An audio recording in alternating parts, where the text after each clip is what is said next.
In 2025, America looks like a pageant stage. The president once owned Miss Universe. Anna Kelly once wore a crown as Miss State Fair of Virginia. Homeland Security Secretary Kristi Noem was literally a snow queen. It's not a coincidence. It's choreographed. From South Dakota to Washington, the new faces of conservative power all look like they're about to accept a crown. Poised, polished, camera ready. It would be easy to dismiss that as branding or just vanity, but what if it's something deeper? What if beauty queens are the right's favorite symbol of power and purity? Today we're asking the question, why is the right so obsessed with beauty queens?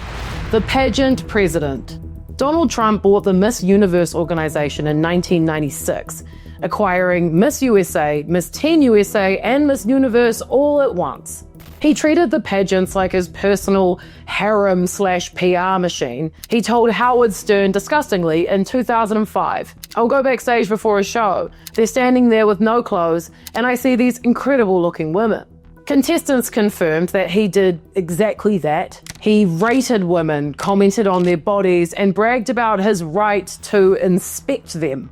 But beyond the obvious sleaze, there was strategy. As Vanity Fair reported, Trump saw pageants as a kind of geopolitical theater, a way to market America as desirable, white, and powerful. When the Miss Universe pageant went to Moscow in 2013, remember that? He used it to court oligarchs and television networks, treating global beauty like an extension of foreign policy. And when he entered politics, he didn't leave that logic behind. He brought it with him. Pageantry as political training. Pageants, especially in the US, have always been about more than just looks. As sociologist Hilary Levy Friedman, author of Here She Is, explains, they train women to perform poise, discipline, and patriotism on command, qualities that translate easily into politics. It's no coincidence that women like Sarah Palin, Kristi Noem, and Amber Holst, now a Republican senator, all started in pageants. They learn to smile through scrutiny, deliver talking points under pressure, and sell small-town femininity as a political brand. As Amber Holst herself told the Wall Street Journal, "You're learning to present yourself. You're learning to have a stump speech, to be media savvy." To me, that's giving political conditioning. Pageants were never neutral contests of beauty. They were machines for manufacturing respectability. As the academic collection of beauty pageants and Barbie notes, these contests produce women as symbols of national virtue, embodiments of the state's moral order. And honestly, that's exactly what the modern conservative movement has done with its beauty queen alumni. Turn them into working proofs that order, hierarchy, and gender discipline still reign, from stage to state. Today's conservative women in power, Noem, Caroline Leavitt, Nancy Mace, Erica Kirk, all share that same polished vibe. The immaculate hair, the very matte skin, the kind of smile that looks sweet until it bites. The New York Times has called it MAGA beauty, a look born of pageant culture, perfected by influencers and weaponized by politicians. You may have also seen people refer to it as Republican makeup, and I'll just say, although I could sit here and be very mean about it, I'm not hating on the look itself. We're just unpacking, okay? I too wear a lot of makeup in here, etc., so I can possibly judge. Anyway, journalist Jessica Gross described it as cosmetically enhanced, hyper-feminine, and exaggerated, like a kind of drag for conservative womanhood. But it isn't all just about vanity and feeling really pretty. It's about signaling allegiance. Before a word is even spoken, the hair, the lashes, the cross necklace, they tell you what team she's on. As Vogue put it, we are witnessing an era where beauty has become a political language, a form of signaling purity, discipline, and belonging. When Caroline Leavitt appears beside the president or posts a TikTok in her flawless makeup quoting scripture, she isn't just performing femininity, she's performing authority. This is what we look like. You know what I mean? And the performance says, I can be both powerful and perfectly controlled. And that's what makes her so legible to conservative power. Every pageant runs on control in a way. control of the body or expression, or who gets to speak and how. Winners are rewarded for how seamlessly they embody the script or the expectations. Discipline dressed as glamour is the foundation of conservative gender politics.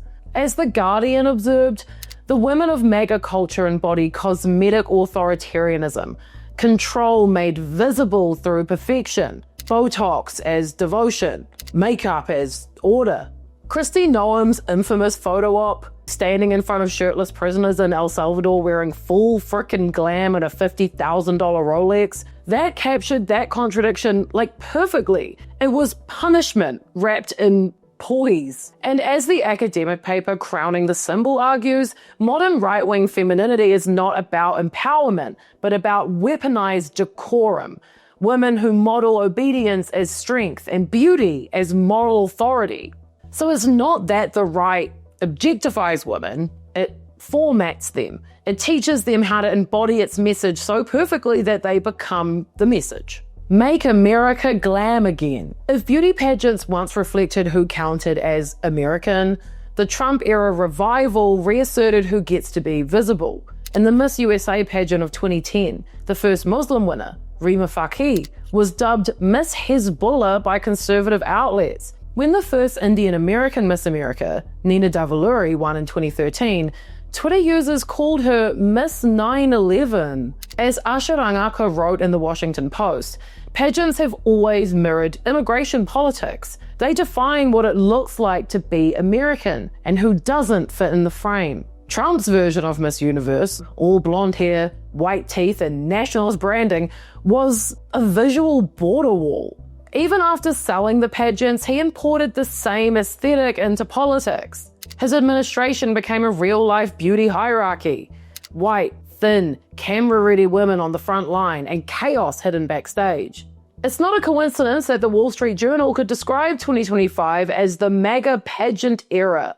To them, Trump is president and Miss Universe is blonde. Yay, the hell?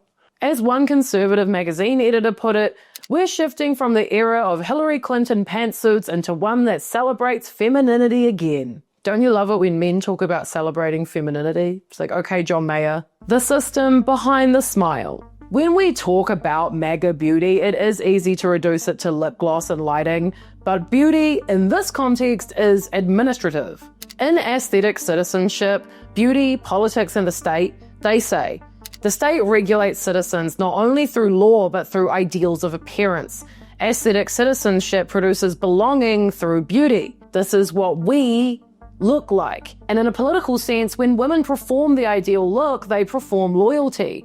Their beauty reassures voters that the nation is stable, moral, and under control. That's why the right doesn't just tolerate beauty queens. It needs them. It loves them. They provide the moral spectacle that policy alone can't.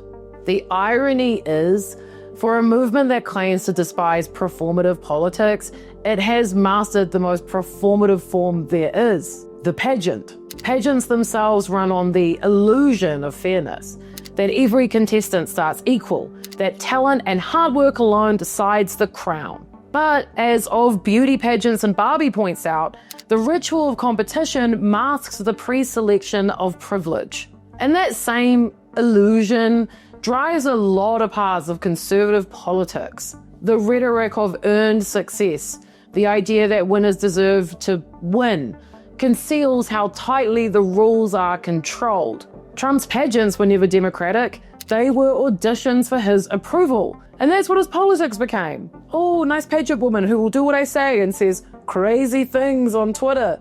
Ooh, give her a job. As Crowning the Symbol notes, pageantry neutralizes hierarchy by aestheticizing it. The winner's beauty proves not only her individual worth, but the system's legitimacy. Her radiance becomes evidence that the hierarchy works. And that is the pageant's genius.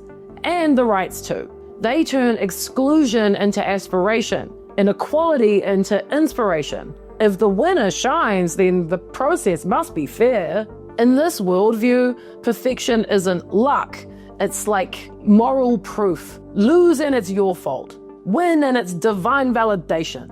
That's why pageantry maps so neatly into conservative politics. They both sell hierarchy as hope. The aesthetic state. This is the heart of it. The right's obsession with beauty queens isn't about lust or nostalgia, even though it definitely is a little bit, but it's more about ideology. Beauty queens embody the conservative fantasy of perfect order, chosen, disciplined and adored, but never fully autonomous. They represent a world where power looks benevolent because it smiles. In aesthetic citizenship, scholars describe this as the management of bodies as evidence of good governance. In authoritarian systems, beauty becomes proof of legitimacy. A beautiful nation must be a moral one. And MAGA loves that shit. When Kristi Noem poses with prisoners or Caroline Levitt goes viral for her Republican makeup, they're not rebelling against anything or any type of system. They're just reinforcing what was already there. Their glamour is the proof that the system still works. Pageantry teaches girls to perform submission as pride. It's a civic ritual disguised as entertainment. And when those rituals migrate into politics, beauty becomes a governance tool, a soft weapon of hierarchy and reassurance. Trump understood this instinctively. Owning the pageants taught him that power isn't just exercised, it's also staged. And that people don't just vote for policy. They vote for aesthetic order and like hot people. Everyone loves hot people. I don't know. Even Trump's connection to Jeffrey Epstein slots well into that whole pattern. The world of pageants, models, and moguls was a pipeline, not just of women, but of ideology. The idea that beauty exists to orbit power. Epstein and Trump hanging around weren't anomalies. They were the natural consequence of a culture that confuses charisma for virtue and polish for morality.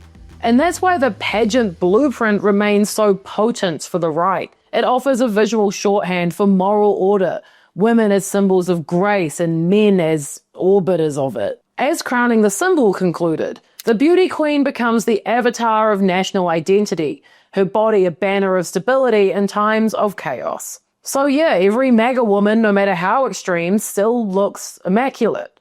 The makeup isn't hiding the message, the makeup is the message. Women should be pretty all the time and say graceful things all the time. And these left-wing women, they look like shit.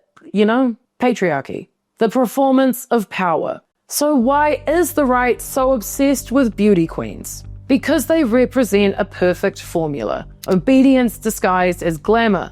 Control disguised as charm.